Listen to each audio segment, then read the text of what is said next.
Hello ladies and gentle ladies, and welcome back to another Minecraft modding tutorial for Forge 1.20. And in this tutorial we're going to be covering packets so that we can continue on from our previous tutorial where we made a keybind. So let's go ahead and get started. So first of all, let's briefly explain what packets are, just in case you're not aware or slightly confused.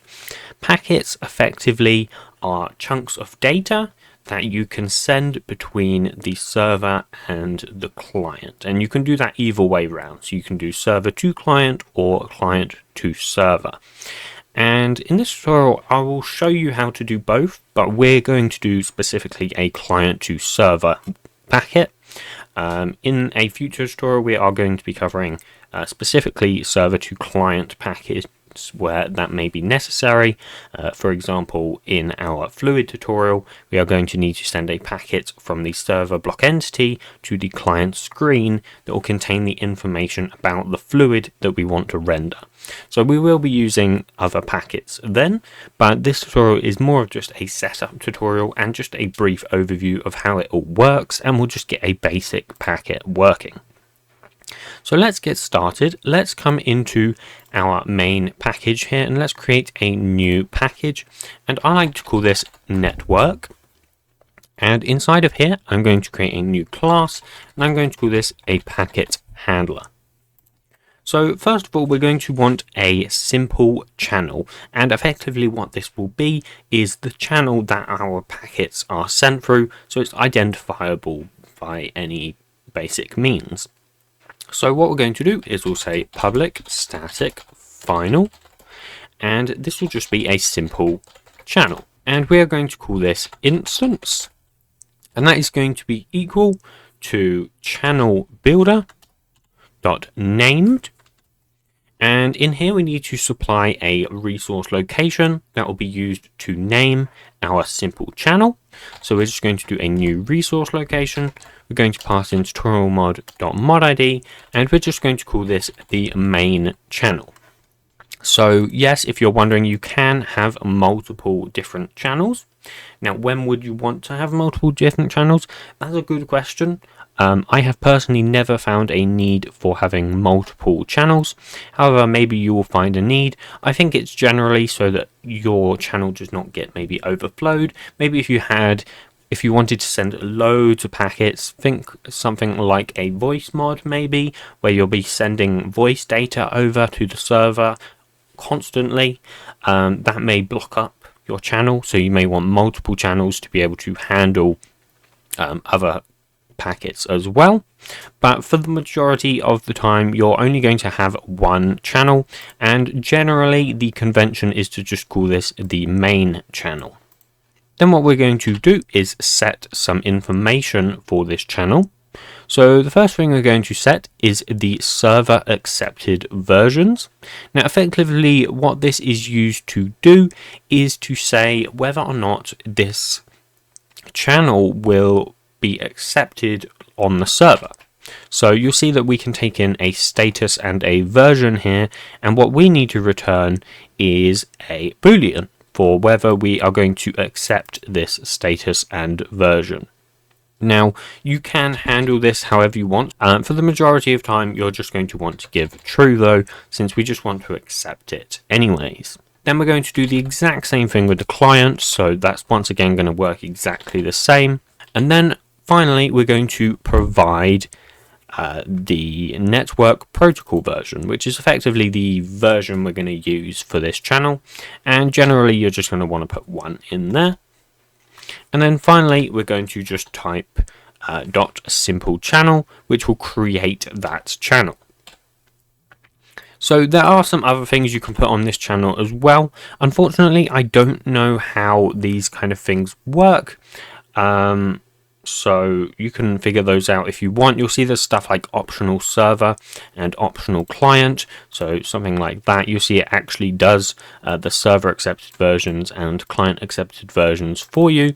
So you can choose to do those if you want. You've also got stuff like attributes. I don't know what these do. I've never used this kind of thing. So if you are interested, then maybe yeah, you can read this documentation here and it will tell you how it works. Luckily, this is actually a very well documented class, so it shouldn't really cause any problems, but we don't want that, of course. Then what we're going to create is a public static void, and we're just going to call this register. So this is going to be the method in which we register all of our packets to our channel. So what we're going to do is we're first going to actually call this register method, because currently this isn't being called, and I think we should call it first before we go ahead and actually register our packets. So what we're going to do is we're going to come into our events package and in common mod events. Now, if you don't already have this class, you can create it.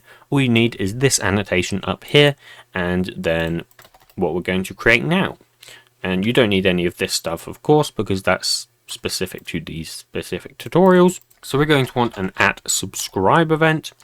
This will be a public static void, and we're going to call this common setup. And this will take in an FML common setup event, and we'll just call that the event. Now inside of here, we're going to want to do event.enqueue_work, and we're going to need to supply a runnable in here. And this is where we can do any of our common logic that we need to do basically before or after registries, I believe this event is called. It would actually tell you here, so called after the registry event has been fired. So what we can do is we can just say packet handler.register.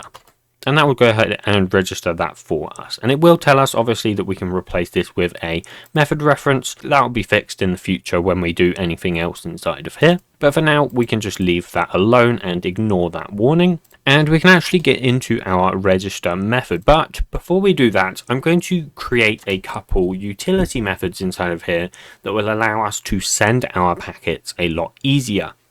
And the first thing I'm going to do is actually make this simple channel private, since we're not going to be accessing this outside of this class.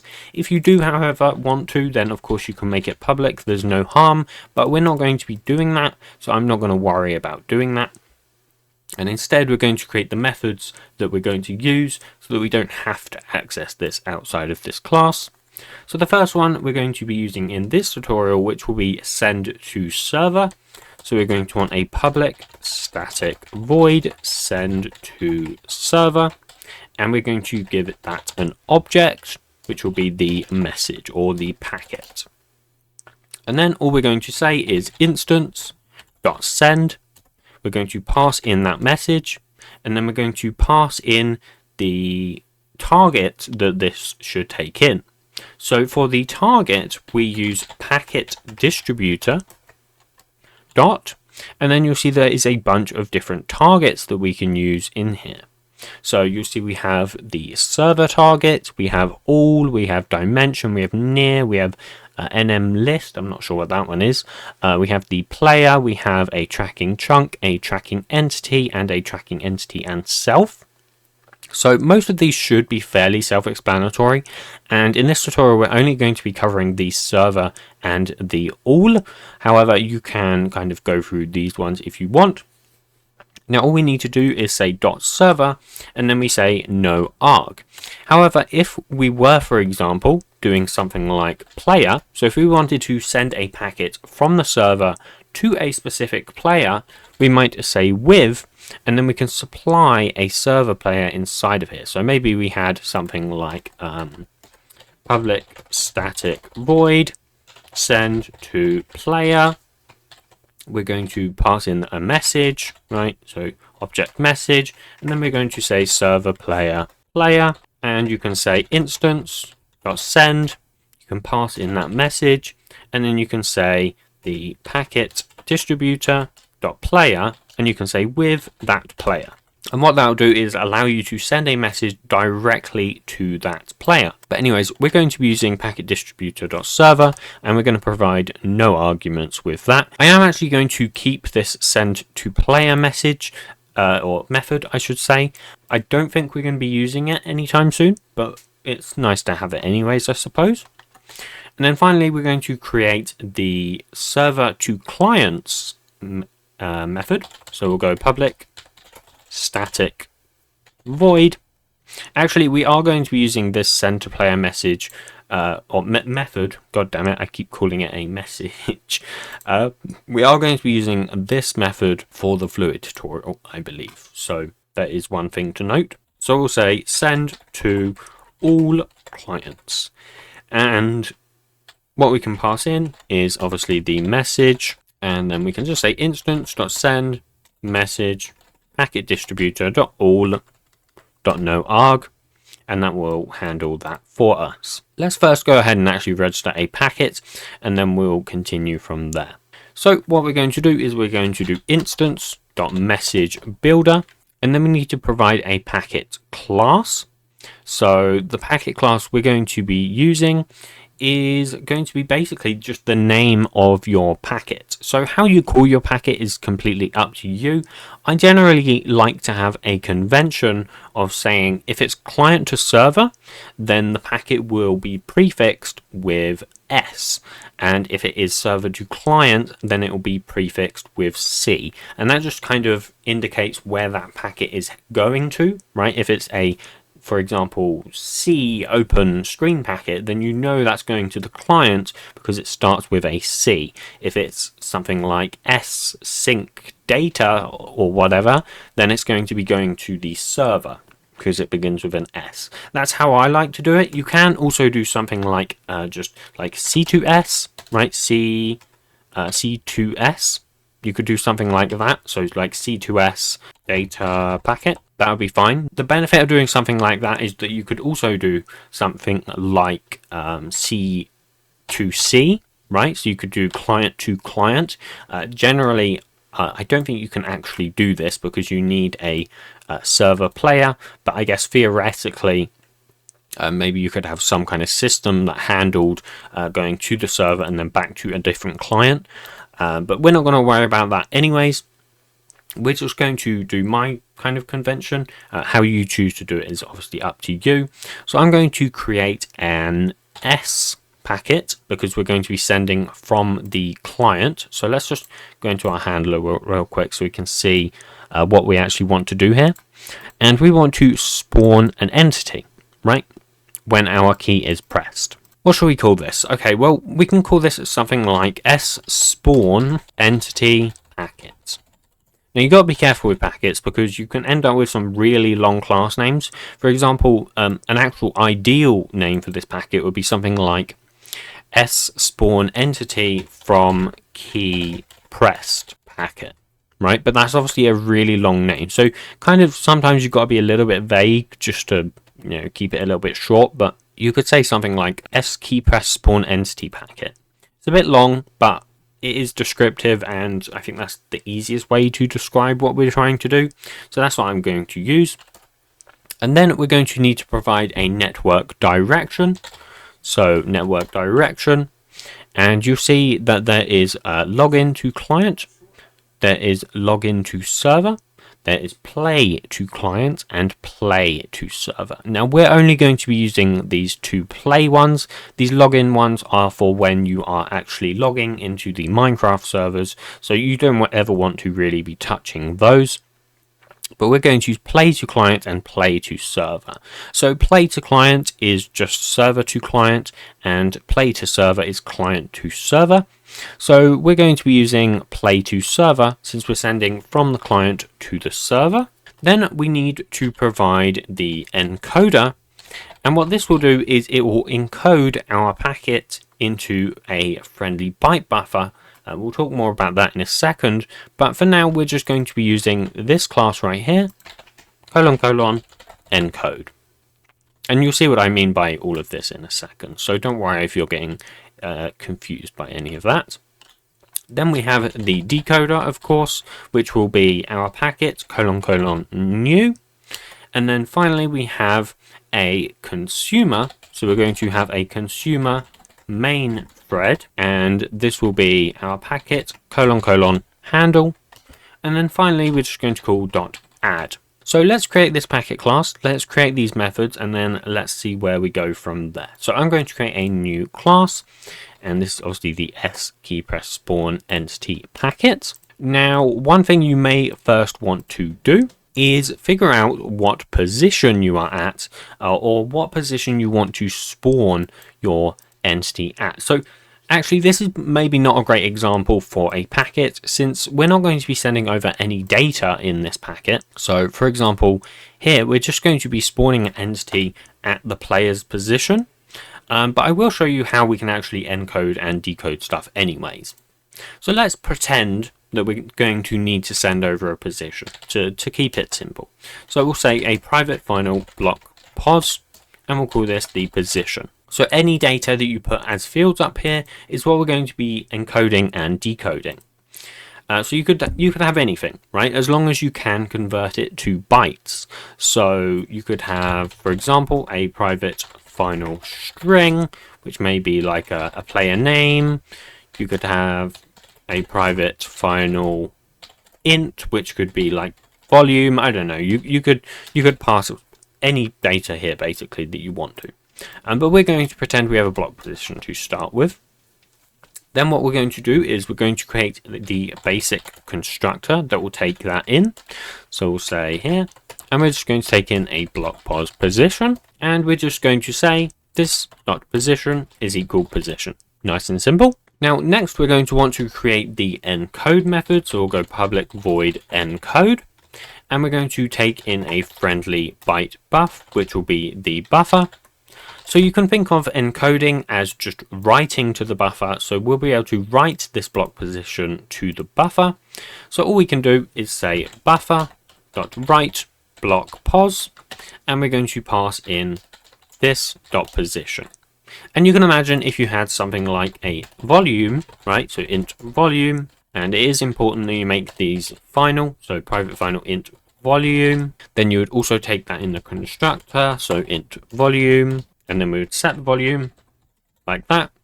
And then in the encode method, you would write your volume. So you have write, and you'll see there's a bunch of different write methods. So you can write and read basically anything that you want. But we're going to write an int, and we're just going to write this dot volume. And there you go.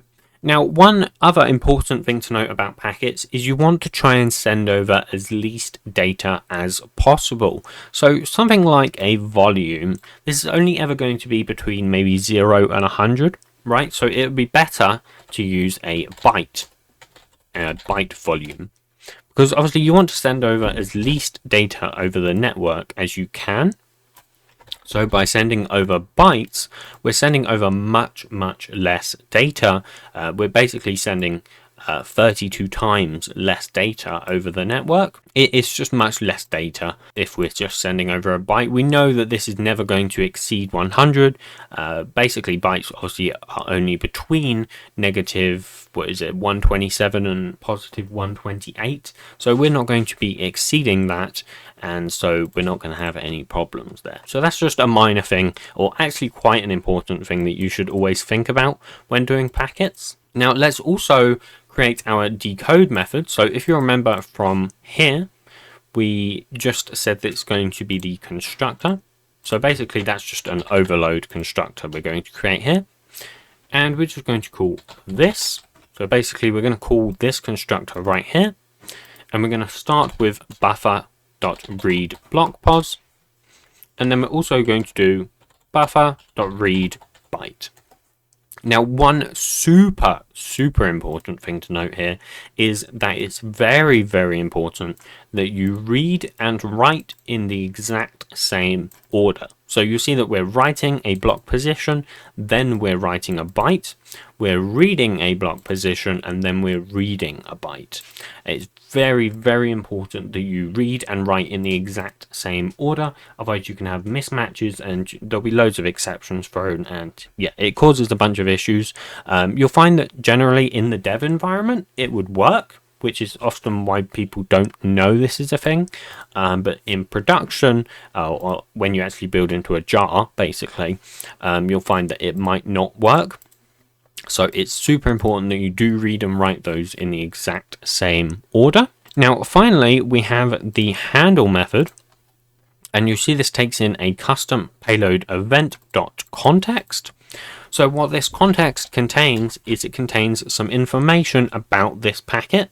So you have, for example, is server side, you have is client side, you have the sender, you have the direction that was used, you have a connection that was actually used, you have a boolean for whether the packet was already handled, you can enqueue work in here, and all that kind of stuff. Now, we are going to be using that, but first of all, let's remove this stuff here, because we actually don't want any of this, right? Basically, we have nothing that we want to send over, so we're not going to be sending over any of that data. That's kind of just if you wanted to send over the data, then you can. So let's go ahead and fill out this handle method. So what do we actually want to do? Well, we want to spawn an entity at the player's position, right, when this is clicked. So let's first actually send this packet. So let's go packet handler dot send to server,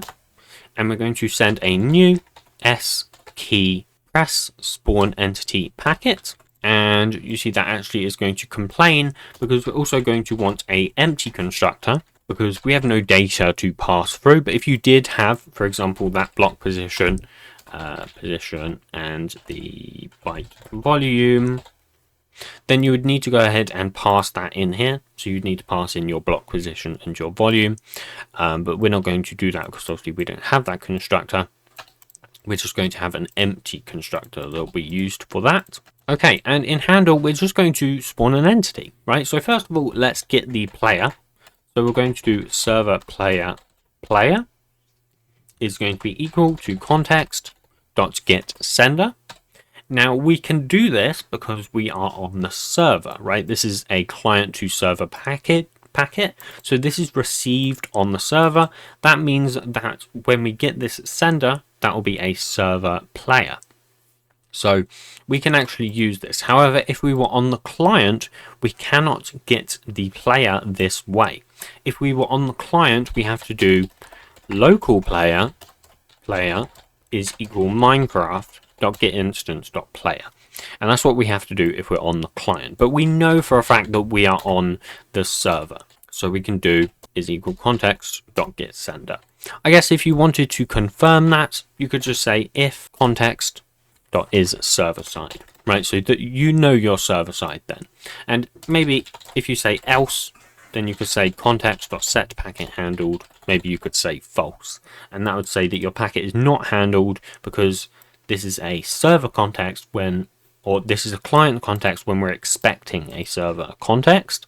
You could do something like that. I'm personally not going to worry about it because that's not going to happen. But I would maybe advise doing that. That's probably not a bad idea. So we have our server player. So let's get the position. So block pos. We're going to say position is equal player dot block position. So there we go. We have the block position. And you see it says that the player can be null. That's potentially true. So we'll say if player is null, we'll just return. Then we can spawn an entity. So what entity do we want to spawn? Well, I just want to spawn a random entity, right? How would I spawn a random entity? Well, luckily that's also fairly simple.